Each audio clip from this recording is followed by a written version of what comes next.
Good afternoon. This is the Colorado Energy and Carbon Management Commission. This is a specially scheduled agenda for Thursday, January 25th. We will initiate by taking a roll call of commissioners. Commissioner Ackerman, Here. Commissioner Cross, Present. Commissioner McGowan, Here. Commissioner Mesner, Here. Commissioner Oath, Here. Commissioner Ray, Commissioner Robbins. Here. Mr. Chair, you have 6 of 7 commissioners present. Very good. Good to see everybody. I hope everybody got a good night's rest. It was a long day yesterday. Good to be back before our stakeholders today. We have a very important topic. It is the staff overview to the commission of the Straw Dog Cumulative Impact Rules. I would recognize Deputy Director of Policy and Administration, Mimi Larson. Thank you, Mr. Chair. Appreciate the opportunity to come before you today. I and several members of ECMC staff are going to speak to you about the draft straw dog rules that staff put out for the cumulative impacts rulemaking. Those straw dog rules were released last Wednesday, January the 17th. And at the time that we announced to the commission and to the public that we were releasing the rules, we didn't have the opportunity to provide an overview of what those rules do. So that is why we're here today. So I will begin by sharing my screen. Okay, I believe you all can see the presentation. And if you can't, let me know. So We can see it, again, Mimi. super, thank you. So again, staff is here today to present to you on the straw dog cumulative impact rules that were released on January the 17th. To begin with, I just want to briefly go over the background as to how these rules developed.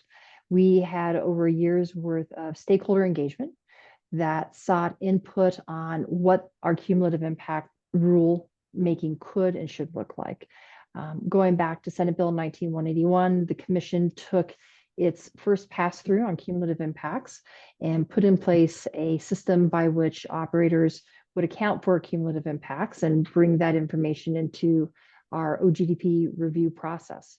And we recognized at the time of that mission change rulemaking that there was still more to be done. So back in January of 2023, we began yet another stakeholder process. And this slide just walks through what that looked like, the various meetings we had and how ECMC staff has responded to that. So in April or in 2023 of last year, there was a bill, House Bill 23-1294, that was adopted and signed into legislation that required ECMC to conduct cumulative impact rulemaking. And that cumulative impact rulemaking must be completed by April 28th of this year. So I thought it would be helpful to review the language of House Bill 1294 to elucidate the approach staff has taken with these straw dog rules. So beginning with looking at the legislative declaration in House Bill 1294, it emphasizes the need for us to address the impact of oil and gas operations on affecting Colorado ozone problem, and specifically the cumulative impacts on disproportionately impacted communities. So with that background in the legislative declaration, that really helped focus staff's approach to these rules. HB 1294 also directs ECMC to conduct a cumulative impacts rulemaking that addresses the, quote, cumulative impacts of oil and gas operations, end quote. HB 1294 does not expand ECMC's regulatory authority. Again, it is specific to the impacts of oil and gas operations. In defining cumulative impacts, House Bill 1294 specifies that ECMC will, quote, review, consider, and include addressable impacts, end quote, to the resources listed in subsection 106.11d, Roman 3. The legislature's inclusion of the term addressable impacts is important. It recognizes that ECMC may only review, consider, and include those impacts that ECMC can address, and that it may only address impacts from oil and gas operations. So what are impacts to climate? House Bill 1294 defines impacts to climate to be the greenhouse gases that, quote, occur from sources that are controlled or owned by the operator, end quote. Similar to the direction that ECMC must look at, quote, addressable impacts, ECMC can only consider those climate impacts from sources that are controlled or owned by the operator and not from other sources. So again, we thought that this was helpful information to just help further explain how staff approached the drafting of the straw dog rules. So what is in staff's proposed draft? First of all, we define what cumulative impacts are.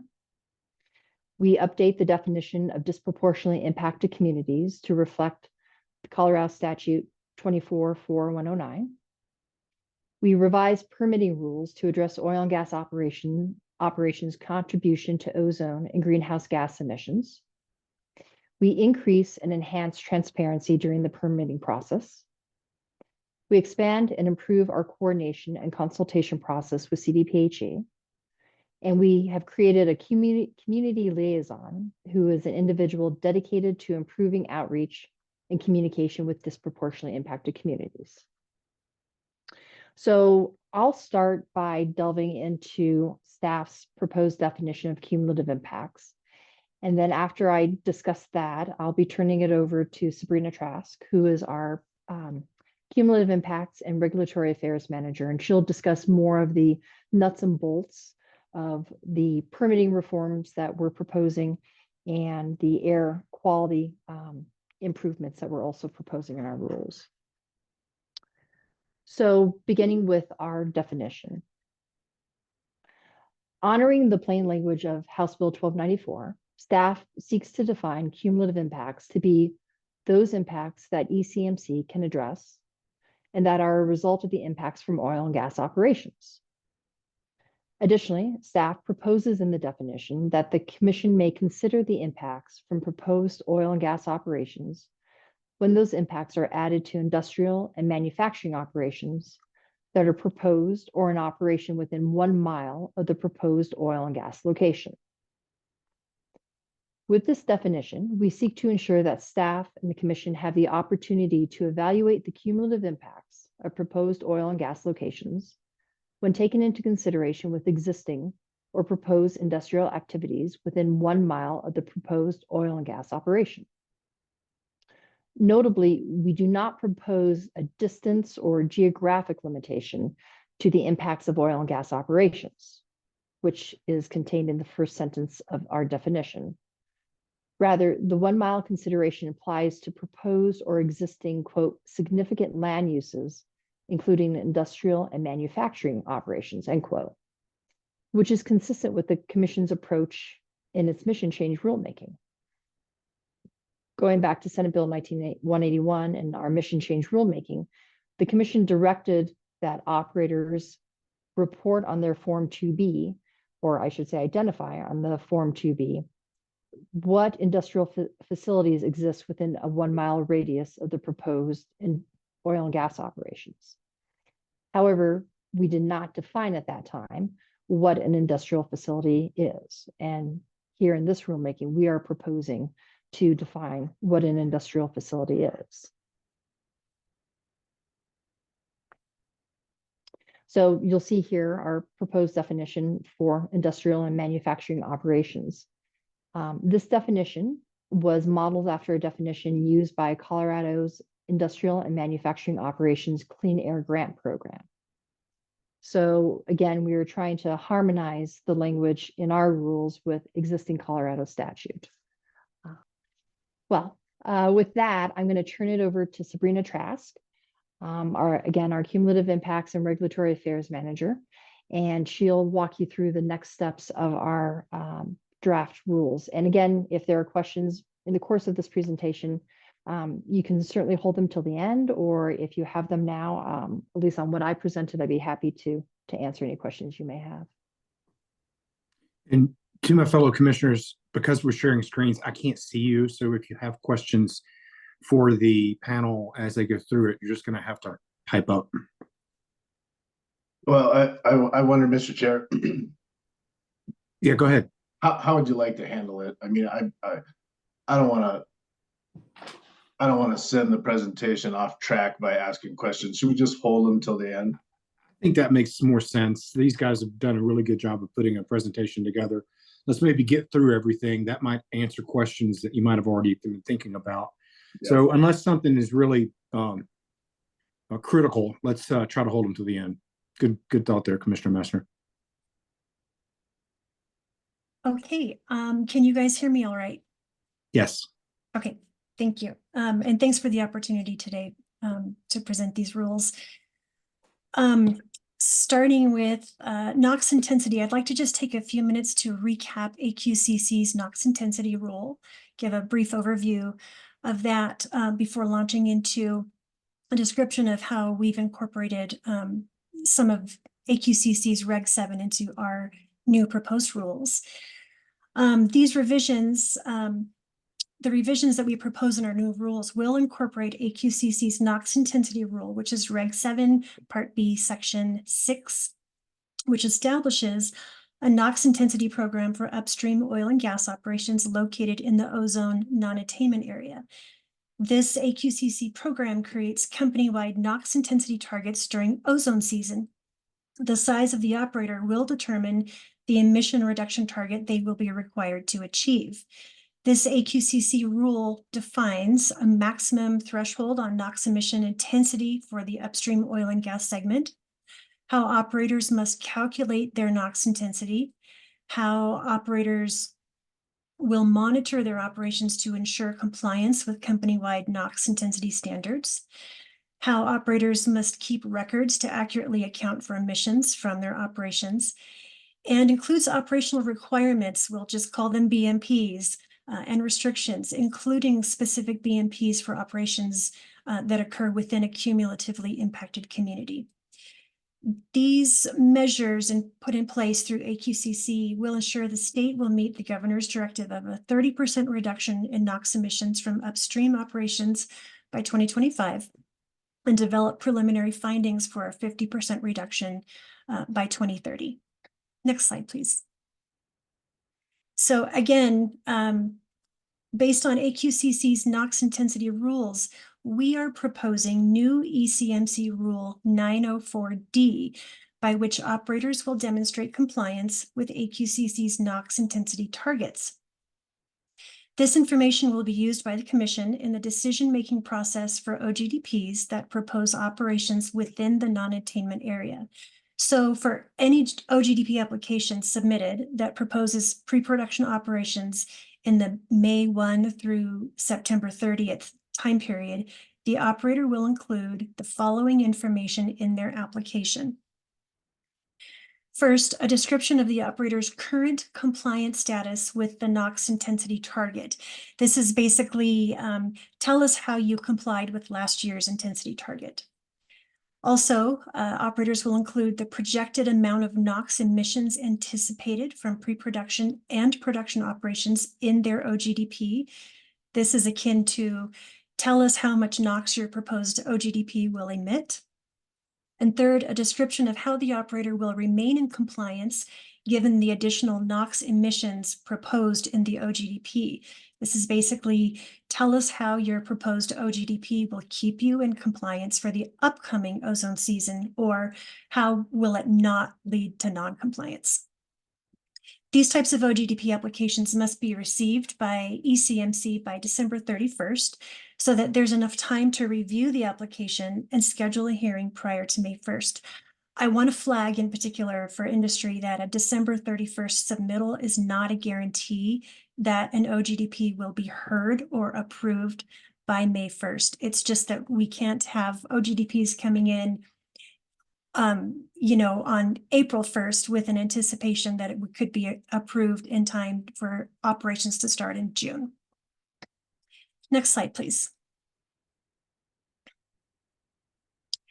Staff proposes new Rule 904E to understand the potential cumulative NOx emissions anticipated for all operators in the upcoming ozone window of May 1st through September 30th in the non-attainment area. This rule requires that any operator wishing to conduct prior approved pre-production operations between May 1 and September 30 will submit a Form 4 sundry notice by February 15th. These include operations approved on a Form 2A or Form 2, regardless of when that permit was approved. This will help us understand the NOx impact for permits that were approved without a formal NOx intensity review, as well as any updated NOx emissions estimates for OGDPs that were previously approved under ECMC's forthcoming cumulative impacts rules.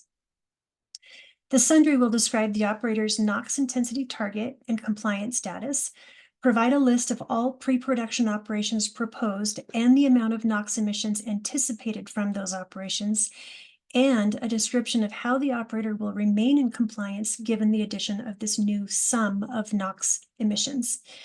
The intent here is that staff will be able to tally all of the permitted activities and associated NOx emissions for each individual operator, as well as across all the operators as a whole, in order to understand the cumulative amount of NOx emissions proposed in the upcoming ozone season. If it appears that an operator's permitted operations will cause them to exceed their intensity target, the director may apply COAs, conditions of approval, or COAs, prohibiting those operations between May 1st and September 30th, or the director may deny the sundry. I want to note that we will need to make some updates to the Form 4 to accommodate this information. So I'll put Chris Eisinger and his team on notice that there will be some work coming their way. Next slide, please. So briefly, I'd like to do a quick overview of AQCC's greenhouse gas intensity rules. I know there's a lot of words on these pages. I was unable to find graphics to make it a little bit more interesting, so bear with us here. The proposed permitting rule revisions that we'll be making will also incorporate AQCC's greenhouse gas intensity rule, Reg 7 Part B, Section 8, which establishes a statewide greenhouse gas intensity program for pre-production and production of oil and gas operations. This program creates company-wide greenhouse gas intensity targets, and the size of the operator, again, will determine the greenhouse gas emission reduction target they will be required to achieve.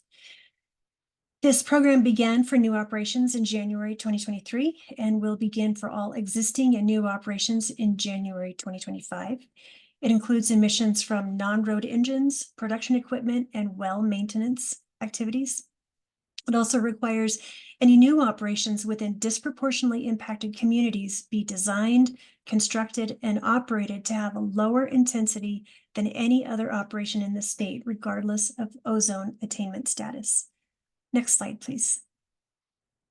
Continuing on with AQCC's greenhouse gas intensity rules, the rule defines a maximum threshold on greenhouse gas emission intensity for upstream oil and gas segment, how upstream oil and gas operators must calculate their greenhouse gas intensity, how they will monitor their operations to ensure compliance with company-wide greenhouse gas intensity standards, and how they will keep records to accurately account for emissions from their operations. Next slide, please.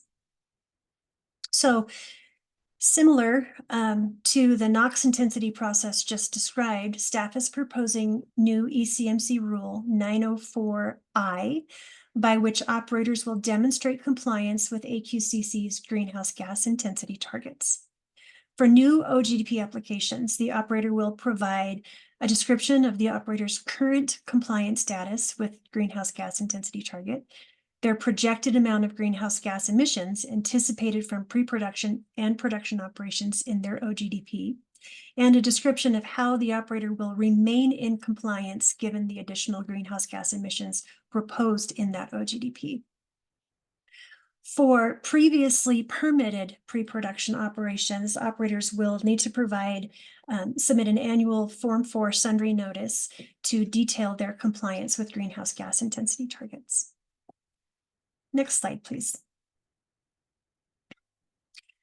We heard from some of our stakeholders that there should be denial criteria for OGDPs that do not meet certain qualifications in the permitting process. Proposed new rule 904D3 and 4 provide denial criteria for OGDP applications that do not clearly demonstrate compliance with AQCC's NOx intensity targets. The Commission may opt to deny, or the Commission may opt to approve an OGDP with COAs, conditions of approval, that prohibit operations from taking place in the non-attainment area between May 1 and September 30.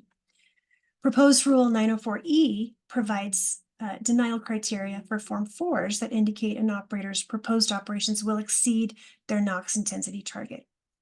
Similarly, proposed Rule 904I2 establishes denial criteria for an OGDP that does not clearly demonstrate compliance with AQCC's greenhouse gas intensity target. Next slide, please. I'm going to shift a little bit away from some of the rules now and talk about some of the process. The Form 2B was established during mission change rulemaking and has been a requirement of every OGDP application since January of 2021. This form is used to identify and evaluate the incremental impacts, both adverse and beneficial, of oil and gas operations proposed in an OGDP.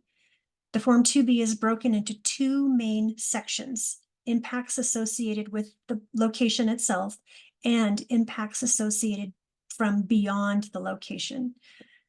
So for each location proposed in an OGDP, the Form 2B collects information on the types of resources that would be impacted, or the type of impact that is anticipated to occur.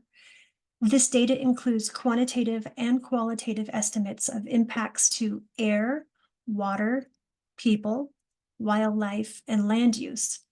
The Form 2B specifically collects information that includes emissions estimates for both pre-production and production operations, including stationary and mobile sources, nuisance impacts such as noise, light, odor, and dust, water usage, water type, and water sources. Specifically, is it surface water or groundwater that is being used? Is it fresh water or recycled water that is being used? It also provides an assessment of risk to surface water bodies from potential spills and releases. It evaluates high priority habitat disturbance. It includes an evaluation of current land use within a 1 mile radius of a proposed location, as well as evaluation of existing or permitted oil and gas operations within 1 mile, and an evaluation of existing or permitted industrial operations within 1 mile. Next slide, please. The Form 2B also captures data about the entirety of the OGDP's impacts, even away from the proposed oil and gas location. This data includes information about disturbance in high priority habitats as caused by the construction of access roads, offsite flow lines, pipelines, and utility corridors. It also includes beneficial or offsetting impacts such as the plugging of legacy wells, decommissioning of tanks, and reclamation of old locations. Although staff anticipates making some minor revisions to the Form 2B, one revision will be significant. That is the inclusion of new data fields for NOx and greenhouse gas intensity target compliance, as described in new rules 303B6 and 904. The addition of these new data fields will support ECMC's mandate to quantify impacts to climate. HB 23-1294 provided funding for a new FTE to help ECMC evaluate and address cumulative impacts. This is a new position we're calling the Cumulative Impacts Data Specialist. It's currently in recruitment. I'm really excited about this new position. And that person's focus will be on the Form 2B and the CITER database. As a side note, from the very beginning of Mission Change, we fully intended to create CITER in a manner that is visible and transparent and accessible to the public. Over the last few years, we've been unable to do that for various reasons. And so with the addition of this new Cumulative Impacts Data Specialist, we'll be better positioned and intend to transform CITER into a fully interactive public dashboard on ECMC's website, where anyone can view the entirety of the data from the Form 2Bs and query it, rather than having to download multiple PDFs of Form 2Bs. This project will begin later this year and will provide significant transparency and access to cumulative impacts data. Next slide, please. So the cumulative impacts plan has also been in use since mission change rules went into effect in early 2021. This plan is required on every Form 2A on every OGDP application, and it's meant to be a narrative companion to the Form 2B, whereas the Form 2B identifies and seeks to evaluate impacts from proposed new oil and gas operations. The cumulative impacts plan seeks to describe how the operator intends to address those impacts. It provides an in-depth discussion about both adverse and beneficial incremental impacts anticipated by the operator in their OGDP, and how those incremental impacts are considered within the bigger picture of cumulative impacts. ECMC's current Rule 304C19 in the permitting process requires a description of resources that will be adversely impacted and the operator's intended measures to avoid, minimize, or mitigate those adverse impacts. Staff's proposed amended Rule 304C19 retains and expands those requirements to include a description of any beneficial impacts anticipated through the OGDP and how those beneficial impacts will offset adverse impacts. The proposed rule also expands information about adverse impacts from manufacturing or industrial sources within 2,000 feet of a proposed oil and gas location. It also requires a thorough and detailed description of how the operator is currently in compliance or not in compliance with both their NOx and greenhouse gas intensity targets. Next slide, please. Jumping over a little bit to process, proposed new Rule 301G formalizes a pre-application consultation process that ECMC has already been doing for the last year. This pre-application consultation will be required for every OGDP and will invite participation from the relevant and proximate local governments. Other entities may also be invited depending on the unique siting considerations of the proposed location. So, for example, it may include the BLM if there's a federal surface or federal minerals. CPW will be included if the location is proposed in high priority habitat. And CDPHE will be invited as well for various consultations that I'll get into momentarily.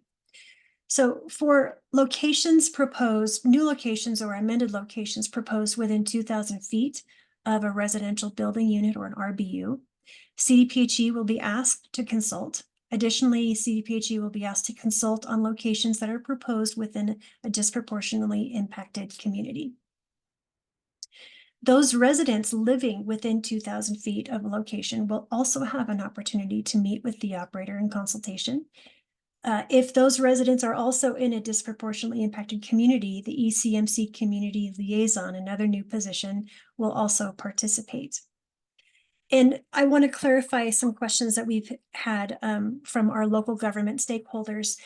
For those local governments that already have a pre-application consultation as part of their local permitting process, such as Weld County and Garfield County, the local pre-app consultation meeting is intended to take the place of ECMC's pre-application meeting. There's no intention on our part to duplicate the time or effort by having multiple meetings on the same proposal.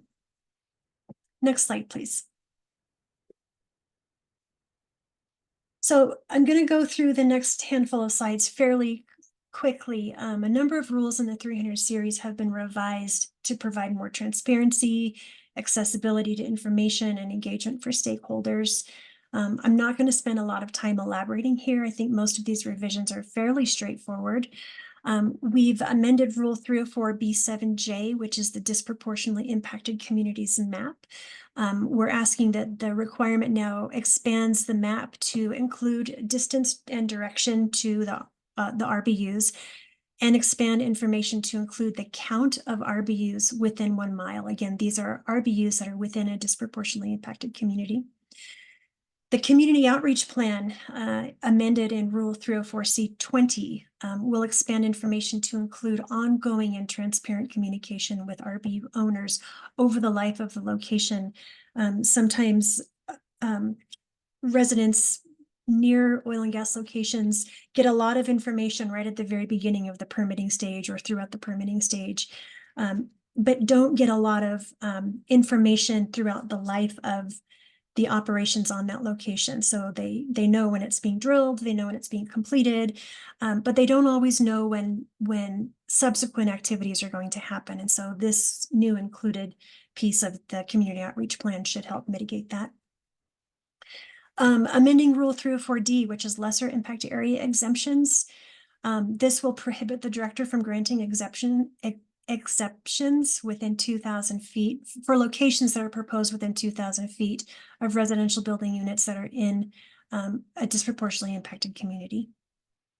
And then amending Rule 311C, which is permit expiration. This removes the option for an operator to refile a permit after it has expired. Currently, we have an opportunity in our rules for operators to refile permits just before they expire or anytime after they expire. Not so much the 2A anymore, that will require a new OGDP, but there is a general practice of submitting refile Form 2s or applications for permits, drill well permits. And staff is encouraging operators to basically, when you get your permit, use it before it expires, so that we don't run into instances where a Form 2 is being refiled multiple times for drilling and completions operations when the Form 2A was contemplated and approved many years in the past. Next slide, please. So similarly to the 300 series and OGDPs, staff is proposing some revisions to Rule 314 for comprehensive area plans or CAPs. These revisions are also fairly straightforward. However, there is one highlight I'd like to make, which is the addition of the newly defined term cumulatively impacted communities. The reason this term was added to the rules around CAP applications and not OGDPs is because CAPs may be submitted with only a general placement of proposed new oil and gas locations. An operator doesn't have to seek preliminary siting approval and therefore doesn't have to have an exact latitude, longitude, a pin on the map where their location is going to be proposed. If a CAP is submitted without pinning down that exact placement of the location, it's impossible to identify how many RBUs might be within a 2,000-foot radius of that location. So staff contends that to review this CAP, we need to know a proposed location's proximity to people, and particularly RBUs.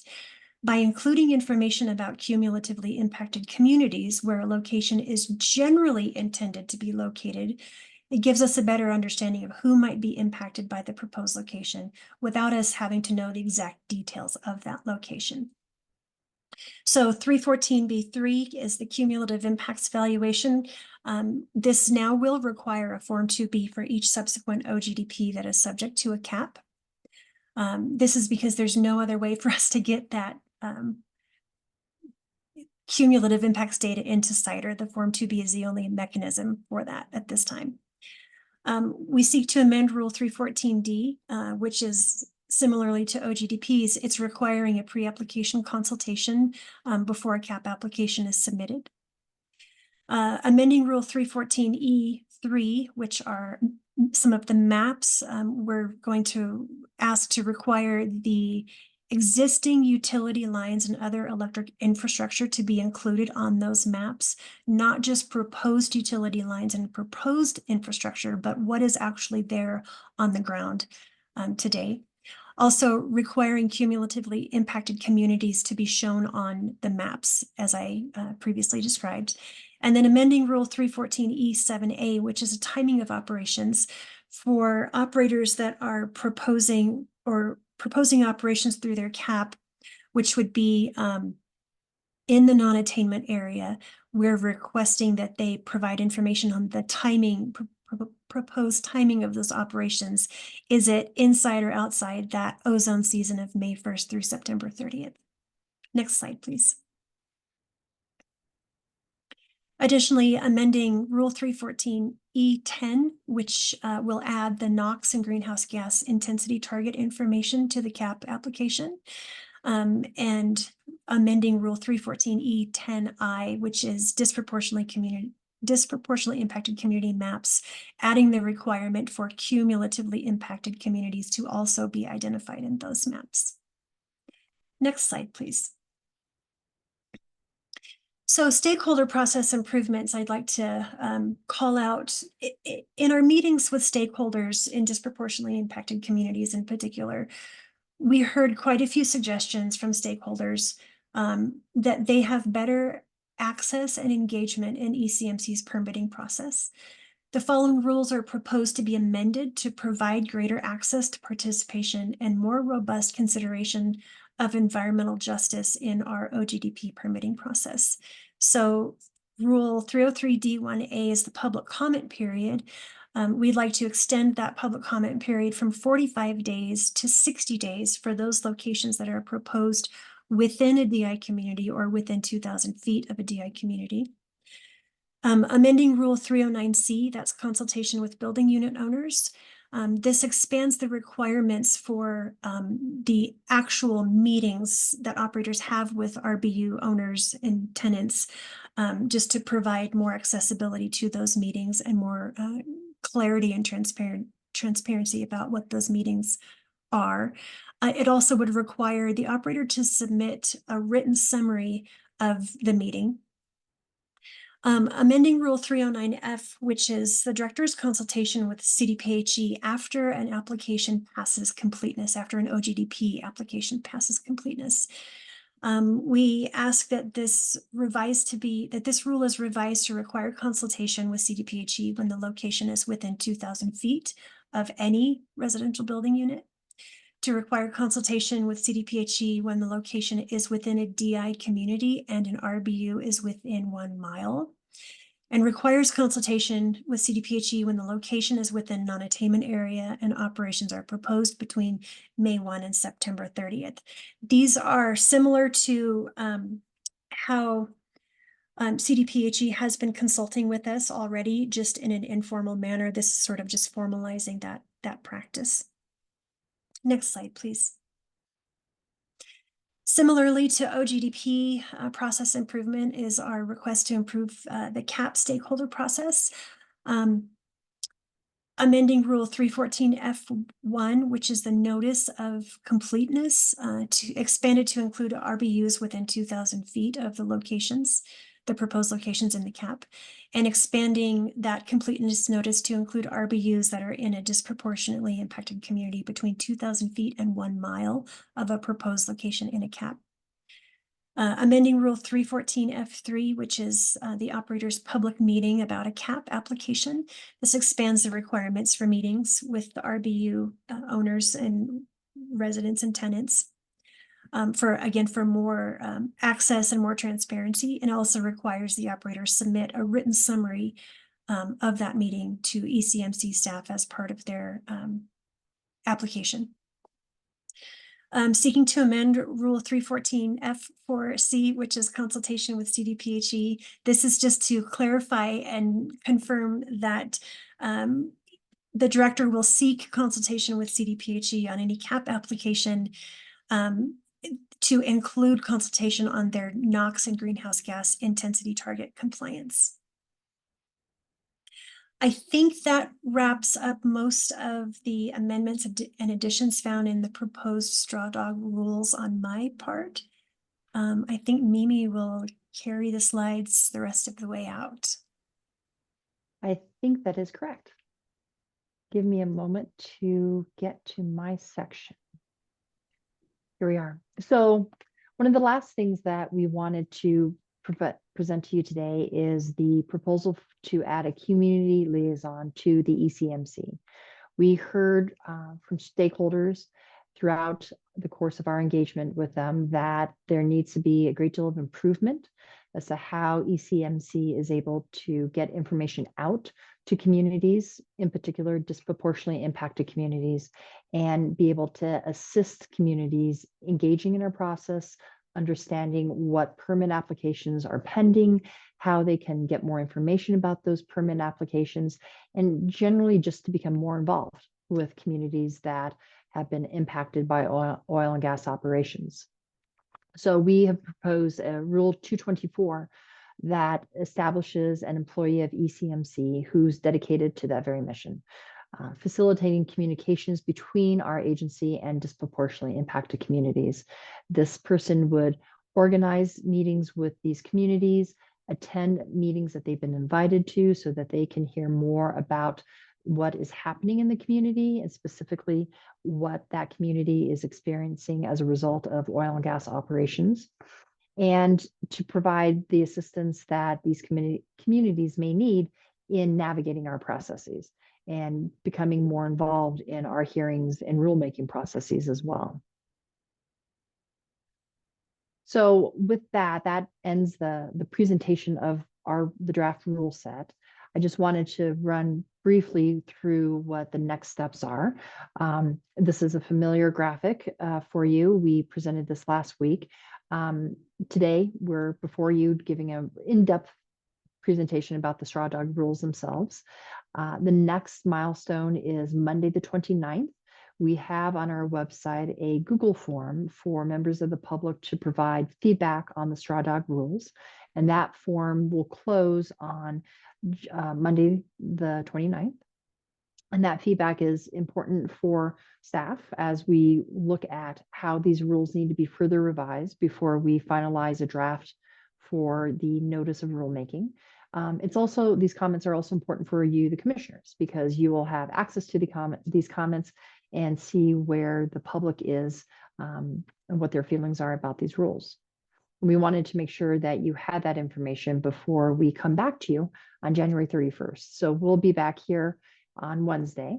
And at that time, we'll be able to receive from you feedback about these rules, where you think that we need to flesh things out more, improvements, etc. Then after that, first part of February, we will be filing a revised set of rules. Those revised rules will be the basis of our notice of rulemaking that will be filed with the Secretary of State, and that kicks off the formal rulemaking process. We will be scheduling a minimum of 2 public comment sessions as a part of that rulemaking process. They'll be held in mid-April. There will be an evening session and a daytime session. And then finally, the rulemaking hearing itself is scheduled between April 22nd and April 26th of this year. And just few more reminders about where folks can find more information about these rules, and as we proceed through the process, where that information will live. First place to always check is on our main web page under news and notices. That is currently where we have information about these straw dog rules. Secondly, if you go to our hearings page and then to the rulemaking tab, you'll be able to select the cumulative impacts tab and follow what is happening with the rulemaking there. So with that, I will stop sharing my screen. And there we are. Great. Thank you very much to staff for putting this together. It's very helpful for commissioners as well as all of our stakeholders who are interested in this important topic. Couple of just quick process questions, and then I'll open it up for substantive questions. Mimi, Hearings Manager Larson, the timeframes and the deadlines and the dates are pretty tight.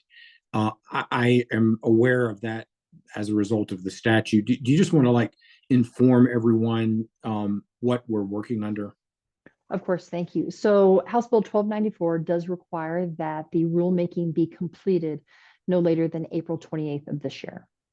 So and that is a Sunday, in order for us to accommodate that deadline, we really do need to have the formal notice of rulemaking filed the first week of February, so that we can allow individuals who wish to become parties to the rulemaking sufficient time to go through that pre-hearing process. So as a part of our rulemaking process, we afford parties the opportunities to file a pre-hearing statement.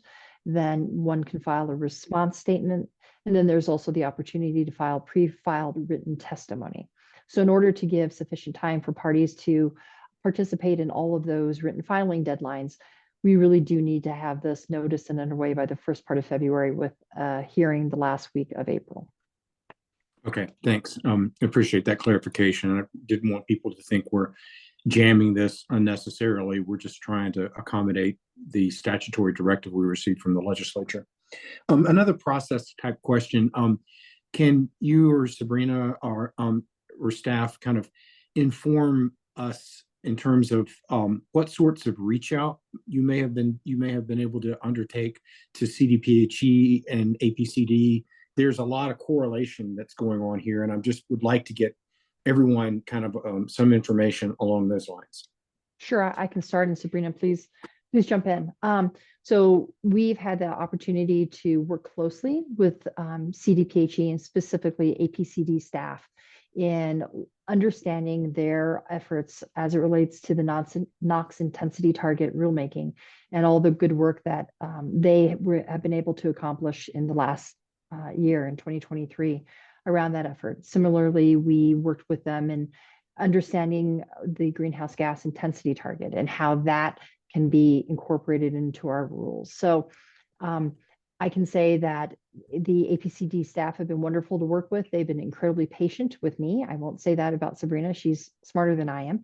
But in helping us to really fully understand the complexities and nuances of those rules and how groundbreaking they are and how important they are to helping Colorado achieve its ozone goals and its larger emission goals. And so helping us to feed that into this work product has been instrumental. Anything to add there, Sabrina? No, I would just give maybe a special shout out to Kate Fury and Jessica Furco, who have been so responsive to my frequent and urgent chats and emails and phone calls. So they've been wonderful to work with and have helped me as a non-air person understand a little bit more about air and how we have been able to connect our rules with their rules to provide some more consistency to industry and collaboration between the two agencies. Great. Thank you, Commissioner Oath, for leading your team in a collaborative fashion with us. This is an all hands on deck sort of approach here. Commissioners, we have our two esteemed staff members available for questions that may have arisen from the straw dog presentation. Commissioner Oath?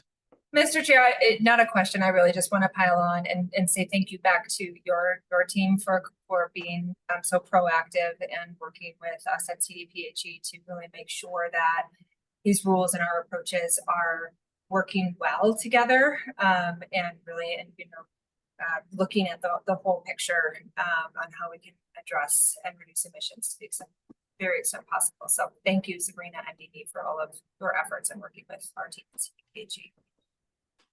Excellent. Commissioner Messner? Thank you, Mr. Chair. Thank you for the presentation. Super helpful.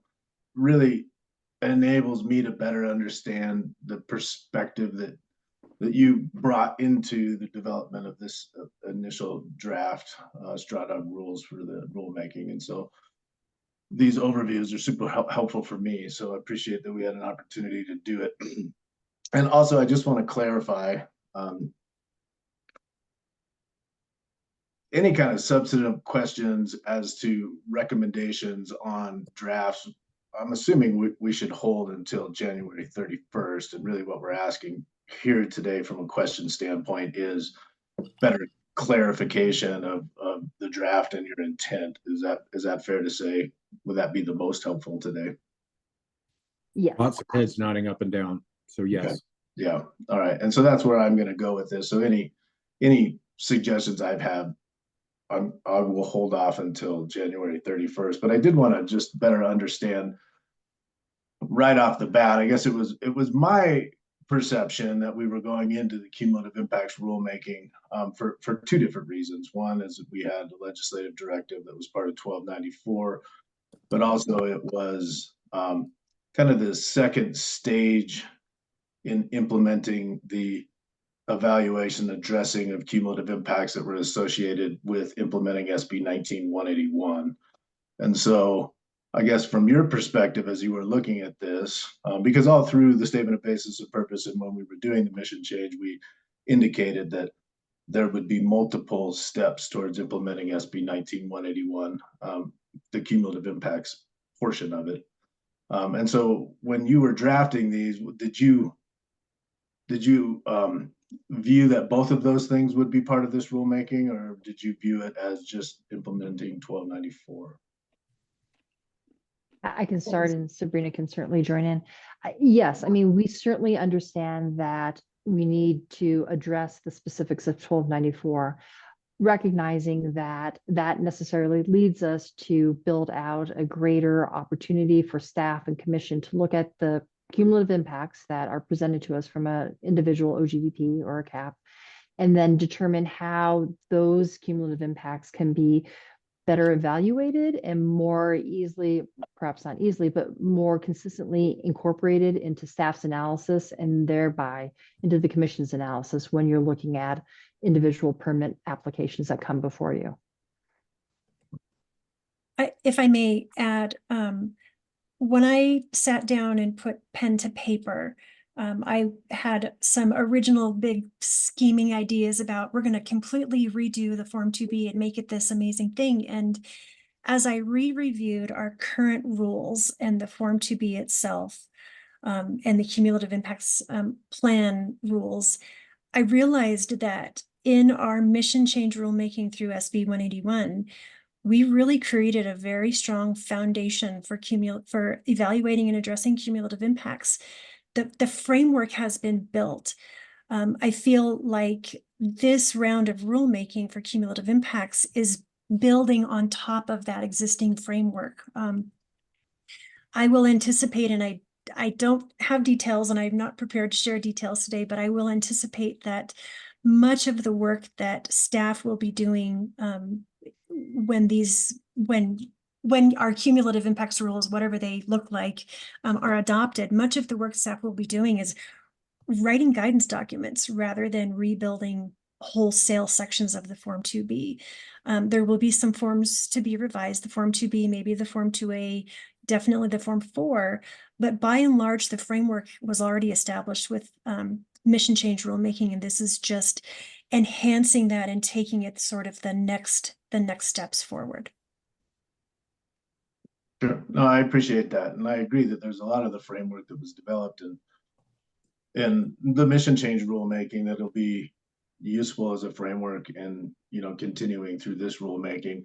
And it's good to hear, at least from my perspective, that we're looking to implement both kind of SB 19-181 cumulative impacts 2.0 as well as 1294.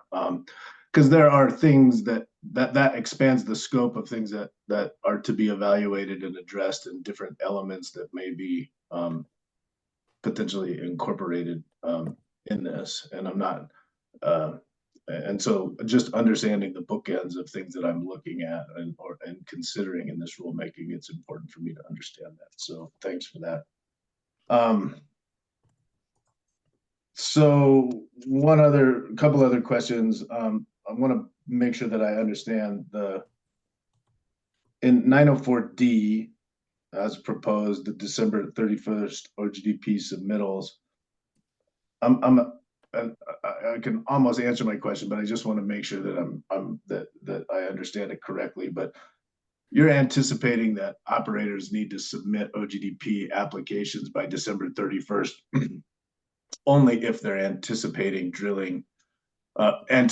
operations in that upcoming non-attainment season. Is that right? Otherwise, it would just be kind of submittals on a rolling basis as we see now. Is that fair to say? That's correct. We just didn't want operators to wait and try to submit an OGDP application in the spring for operations that they'd like to commence in June or July. It's really to make operators aware that there is a process. The standard OGDP permitting process needs to happen before they can operate. And part of that process then is the evaluation of their NOx intensity. So if they want to conduct operations, say in July, they can't wait to submit that OGDP application. They have to submit it before December 31st. Sure. Well, that absolutely makes sense. And then in both 904D and 904E, should an operator not be meeting their intensity targets, it does create a couple of options for the director to make some determinations in there, whether additional conditions of approval or perhaps even deny an application, and depending on whether it's commission level or director level, depending on whether it's an OGDP or a Form 2. I'm wondering what the thought process in there of utilizing the term may versus shall in those particular incidences, and I just want to better understand that. I can certainly start. So first of all, recognizing that the NOx intensity target, this is looking to drive and ensure that we are having the best drilling practices and the drilling practices with the fewest emissions going on during ozone season. So if an operator were to come to us and propose an OGDP with X number of wells during ozone season, but they had not been able to either attain their NOx intensity target, demonstrate that they were going to satisfy it for that year, or had failed to satisfy it for the prior year, certainly staff and or the commission could recommend therefore a denial of that OGDP. Alternatively, they could also say, well, look, you're not on track to meet your NOx intensity target for this year. This OGDP otherwise satisfies our rules. We understand you're going to use best in class VMPs. Otherwise, we will approve it, but it's with a condition of approval. You may not drill until the following year or outside of ozone season. So that's why, rather than recommending that it be a definite denial, there may be circumstances and situations as to how that OGDP could and should still be approved, but just that those operations should not be conducted during ozone season. Okay, so the may in there is not that it is more to create the option between one of two options, right? So either a COA outside the non-attainment area or a denial. It's not a may like the director could do option 3, 4, 5, or 6. It's really still designed to utilize one of those two options. Is that fair? Okay, Yes. that makes more sense. Because sometimes when I see may, I think it like could, right? Sure. Sure. And so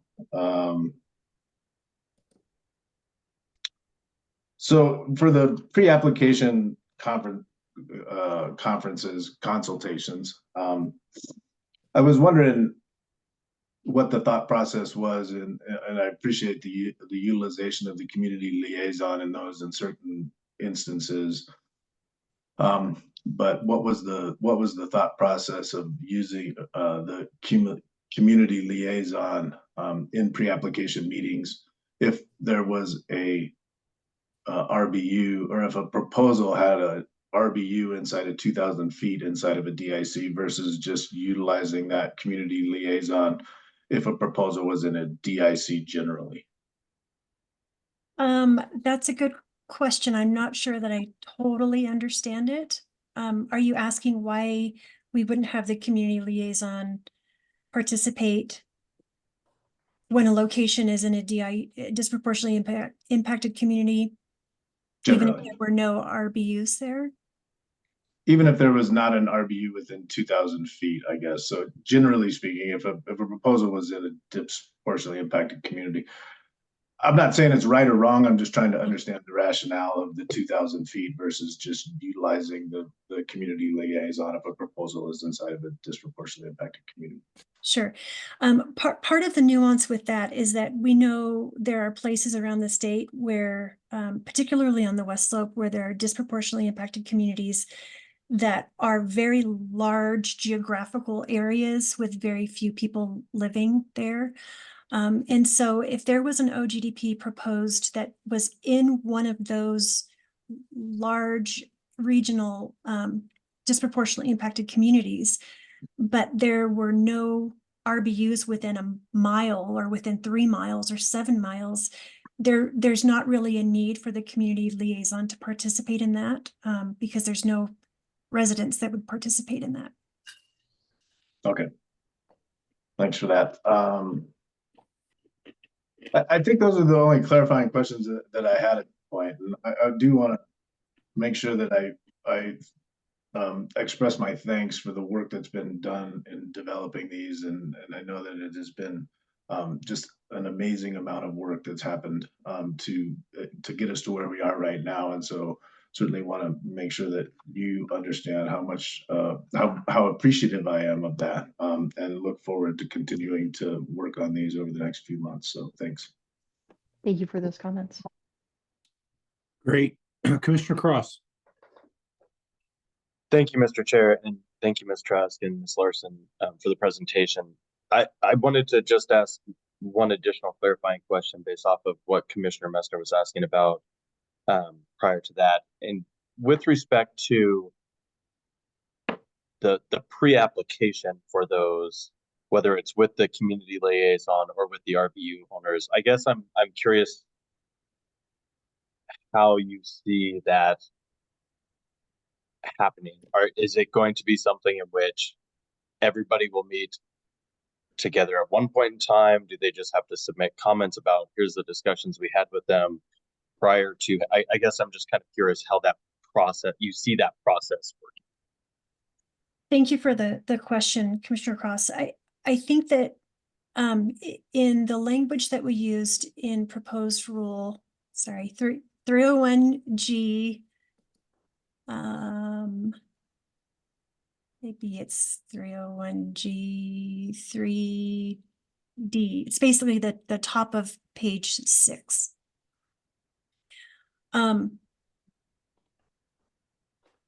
We originally had drafted language where any resident within 2,000 feet would be invited to the pre-application consultation. That was the same consultation with the local government, CPW, CDPHE, sort of everybody at the same table. But we realized that, if there were 30 RBUs within that 2,000 feet, we're looking at a really big meeting. And so we decided to revise the language to where the operator will seek pre-application consultation with those residential building unit owners, agents, tenants. So 2 separate meetings, one with the local government and sister agencies, federal agencies, and another one separate that is between the operator and the local residents that are proximal to that proposed location. We didn't want to be prescriptive about what those meetings would look like, because each meeting is going to be unique depending on where that proposed location is and who are the people involved in that meeting. If it's one RBU and it happens to be the surface owner and they have an SUA with that operator for that proposed location, that meeting probably isn't necessary because that surface owner has established a good relationship with the operator, and that information is provided to us, provided to staff through the OGDP application.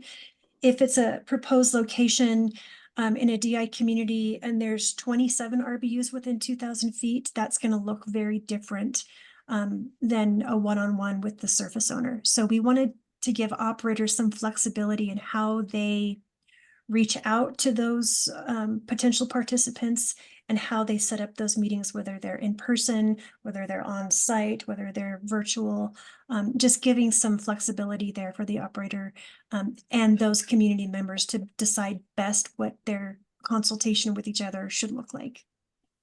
Perfect. And that's exactly what I was hoping to hear. Just trying to make sure it wasn't supposed to be one set meeting where not only could be large, but also could be difficult to schedule and get everyone involved as well. But thank you. Other questions or clarifications I might ask? All right, seeing no further clarifications and no further questions, we want to reiterate our thanks to the ECMC team, to both of you, as well as to CDPHE and APCD. I'm assuming, Ms. Larson, that this PowerPoint is going to find its way to the cumulative impacts rulemaking page. Yes, indeed. And it will be in your portfolio also. Okay. And I would note to the 130 people that are listening in, as well as others, this whole last hour and 10 minutes will find its way to our YouTube page and is viewable by folks if they want to get the understanding and clarification from staff around straw dog rules. If you weren't able to, well, I'm kind of talking to the people that weren't here, but for all of those of you that did not listen in today, you can certainly listen into this between now and Monday when written comments are due. And that might help as well in preparing comments back to staff and to commissioners. With that, I believe we've concluded the business of the day. Anything further, Ms. Larson? Nothing from staff. Thank you for your time. All right. Well, thank you both. Commissioners, I would move to adjourn. Do I have a second? Second. Motion and a second. All those in favor signify by saying aye. Aye. Aye. Any opposed? We're adjourned. We will see you next week.